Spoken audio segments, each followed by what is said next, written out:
দেখি এটা তো ডাইনোসরের বাচ্চা, দেখ দেখ দেখ দেখ এগিয়ে আসছে।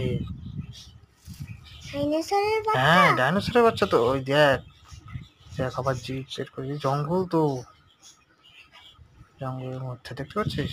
হ্যাঁ ডাইনোসর তো ওরমই। হ্যাঁ ওই দেখ ওই দেখ ওই দেখ ওই দেখ। আবার চলে যাচ্ছে কিন্তু, দেখেছিস?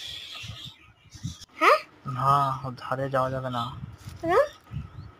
ওর ধারে গেলেই কিন্তু কামড়ে নেবে। দেখ, তো 3-4 ফুট তো হবেই, দেখতে পাচ্ছিস? তো ওই বড় যে জঙ্গলের মধ্যে চলে ডাইনোসর। যাচ্ছে, জঙ্গলের মধ্যে দেখতে পাচ্ছিস? ও তো বড় ডাইনোসর। হ্যাঁ জিভ বের করছে, এক্ষুনি যদি কামড়ে নেয় না। ও কালকে দেখেছিস? আমাদের বাড়িও এসেছিল।